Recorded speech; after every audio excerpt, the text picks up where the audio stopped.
Spoilers.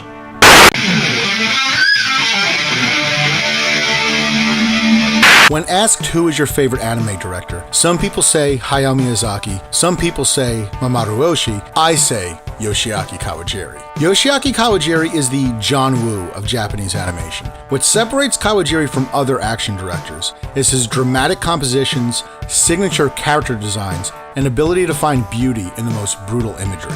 Kawajiri often places the camera directly in front of his characters, forcing the viewers to confront the impending action.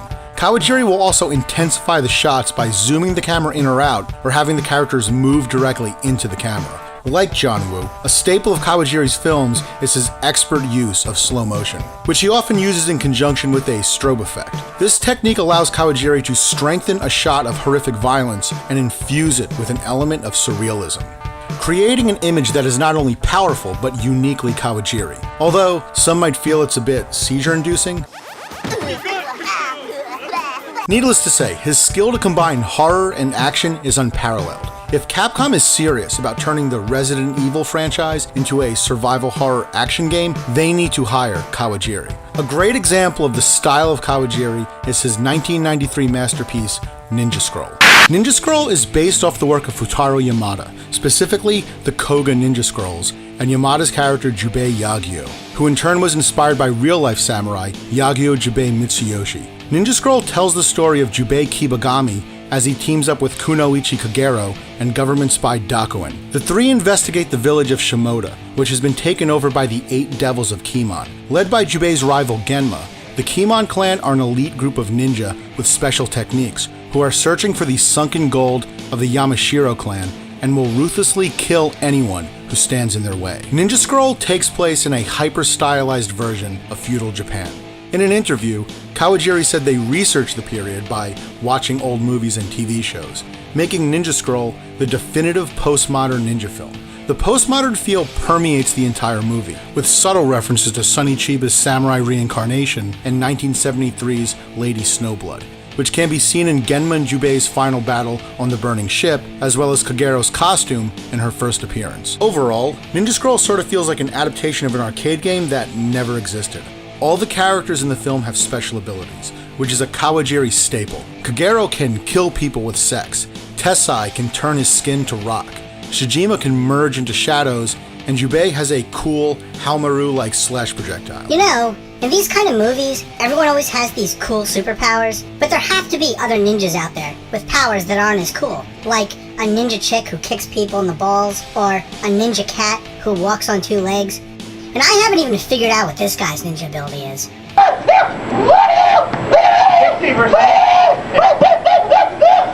Kawajiri and Yutaka Minoa's slender character designs call to mind Shinkiro's work on The King of Fighters, although Ninja Scroll's characters have a degree of exotic menace that's not present in the artwork of Shinkiro. Each character has a distinct look that separates them from each other and gives you insight into their personality.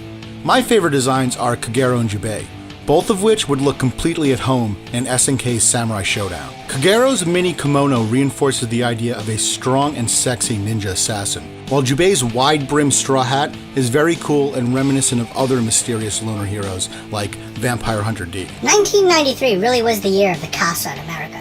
Don't fool yourself. Up until the 90s, this shit was never cool.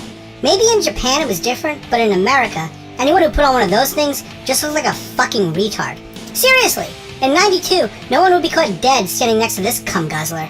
But after Raiden and Mortal Kombat, and Jubei and Ninja Scroll, any goofy motherfucker who was rocking a casa looked like they were getting ready to lay the smack down on your candy ass! The locations in the film also have an excellent sense of character and ambience, making them feel like the stages of a fighting game. The two standouts being the rooftops of the Kashima Harbor and the abandoned building Kagero is taken to by Shijima. This scene is probably my favorite in the film. It's not only the most stylized scene in the movie, but it encapsulates the thesis of the movie. The impressive red and black color scheme gives us insight into Jubei's mindset, allowing us to feel his anger towards the Kimon, as well as understand his worldview as a clear division between good and evil. The fact that Shijima forces Kagero into a fight with Jubei is also interesting. For the entire film, Kagero remains guarded, fighting off Jubei's friendship and sexual advances. Kagero wants to trust Jubei, but she won't allow herself to get close to him. Partly because of her ability to kill her lovers, but there's also a sense that Kagero has been jaded by being taken advantage of by the Koga clan. This scene represents Kagero's inner conflict literally, with Kagero fighting Jubei to the death as Jubei struggles to help her. Really, the only downside to this scene is the fight between Jubei and Shijima, which isn't even really a fight. Jubei just shows up and kills him. This really could have been a standout fight scene in the film that took advantage of the amazing scenery. It's a shame Shijima wasn't set up as a greater threat to Jubei. Which brings me to the only problem with the movie. All the characters, with the exception of Jubei and Dakuan, feel underdeveloped. The story is serviceable and does a good job of moving the action forward, although the backstory of the gold is a little convoluted.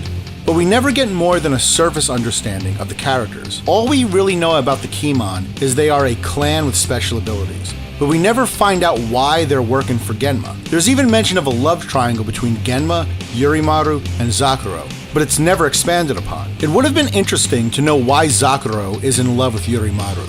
And why does Yurimaru keep rejecting Zakuro? Is he in love with Genma? But at the very least, it's still more information than we get on Mushizo or Majuro. And all we know about Tessai is, I wanna that pussy all night, all day, yeah, past the fuck. the biggest missed opportunity of the movie is the characterization of Kagero. Kagero's mixture of strength and vulnerability makes her the most interesting character in the film. It would have been awesome if the movie gave us more insight into her backstory, like flashbacks to her training, or more of an explanation as to why she is completely devoted to the Koga clan. The story of Ninja Scroll really should have been her story, especially since she's the only one with a character arc. Dakuan works as the mysterious mentor figure with questionable allegiances, and Jubei is just the aloof hero who is forced into the adventure. But Kagero should have been the anchor that held the story together. And in all honesty, I never understood why, when Jubei's given the chance to bang Kagero, he rejects her. Earlier in the film, Dakuan poisons Jubei in order to force him to work for him, telling him he'll only give him the antidote when his services are no longer needed. When it's later revealed to Jubei the only way to counteract the poison in his body is to sleep with Kagero, he turns her away. It's not until after Kagero is dying that Jubei embraces her and kisses her. Maybe it's because Jubei finally realized she loved him and he was able to return the intimacy because he knew he wasn't taking advantage of her, which is very sweet, and Kagero's death is one of the most moving scenes in the film, but wait a minute. Was Jubei having sex with Kagero's dead body? Yikes! As mentioned earlier, any film directed by Kawajiri is going to have great action, and Ninja Scroll delivers. Containing all of Kawajiri's trademark shots, Ninja Scroll is probably Kawajiri's best action film. The most striking set piece of the film is the final duel between Genma and Jubei. The fight between Genma and Jubei has some of the best animation of the entire movie, as well as the best choreography. I love the fact that Jubei is armed with a sword, while all Genma has is his metal gauntlet. It really creates a unique fight scene that combines ninja swordplay with martial arts hand-to-hand combat, which is rarely seen in other martial arts films. But what really makes this scene work is the fact that, oh man, the building is on fire. The fire in this scene really takes everything and turns it up to 11. This fight wouldn't have the same amount of drama if it took place someplace else, like a field or abandoned building.